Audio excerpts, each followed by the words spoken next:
Crisis VGR news కు స్వాగతం.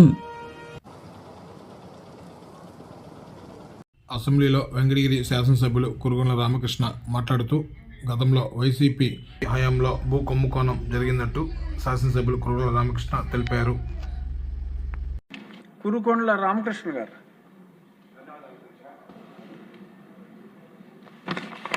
అధ్యక్ష, మా వెంకటగిరి నియోజకవర్గంలో కలవాయి మండలం అనేది ఒక మండలం అధ్యక్ష.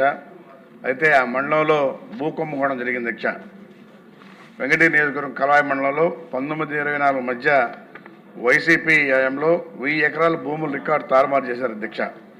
అయితే కలవాయి మండలం చెందినటువంటి వైసీపీ జడ్పీటీసీ అనిల్ కుమార్ రెడ్డి కొంతమంది దళాలను పెట్టి పేదల నుంచి 10 కోట్లు లంచాలు తీసుకున్నాడు అధ్యక్ష.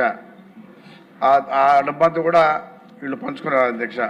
అయితే అప్పటి తహసీల్దారు మానికల ప్రమీల చేతుల మీదుగా భూముల రికార్డు తారుమారు చేయించారు అధ్యక్ష.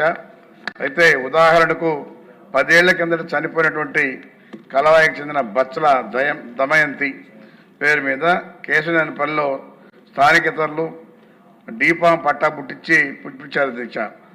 ఎకరాకు 1 లక్ష రూపాయల లెక్కన లంచం తీసుకుని అసైన్డ్ భూమి కమిటీలో ఎలాంటి సంబంధం లేకుండా నేరుగా తహసీల్దార్ చేత పట్టాలు ఇప్పించి అడంగల్ 1Bలో పేరు నమోదు చేయించారు అధ్యక్ష. ఇతర మండలాలకు చెందిన వారికి కలవాయి మండలంలో డబ్బులు తీసుకుని పట్టాలు నేరుగానే ఇచ్చేశారు అధ్యక్ష. కొంతమంది ఎస్సీలకు చెందిన భూములు కూడా ఓసీల పేర్ల మీద నేరుగా మార్చేశారు అధ్యక్ష. కొన్ని అసైన్డ్ భూములను ఏకంగా ఒరిజినల్ పట్టా భూముల రికార్డులో మార్చేశారు అధ్యక్ష. అయితే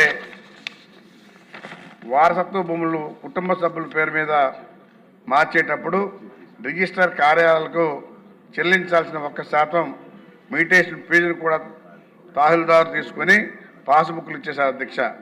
అదేవిధంగా మేతపురం బోకు కాలువపురం బోకు భూములు కూడా యథాచిగా నిబంధనలకు విరుద్ధంగా పట్టాలు రాసి చేశారు అధ్యక్ష. అంతేకాదు కలవాయి మండలం కేంద్రంలో ఉన్నటువంటి నాయ బ్రాహ్మణ కాలనీ కూడా 30 ఏళ్ల కిందట లేఅవుట్లు వేశారు అధ్యక్ష. వైసీపీ హయాంలో ఆ లేఅవుట్లను కూడా వైసీపీ నేతలు ఆక్రమించుకుని పేదల దగ్గర డబ్బులు తీసుకుని ఇంటి పట్టాలు ముద్రించి వాళ్లే మరీ విక్రయించారు అధ్యక్ష. కలవాయిలో దొంగ పట్టాలు దొంగ పాస్ పుస్తకాలు చలామణిలో ఉండడంతో ఇటీవల హత్యా ప్రయత్నాలు కూడా కేసులు నమోదయ్యాయి అధ్యక్ష. అయితే దొంగ పట్టాలు కాగితాలు ట్యాంపరింగ్ రికార్డులను ఇప్పుడు పనిచేస్తున్న రెవెన్యూ అధికారులు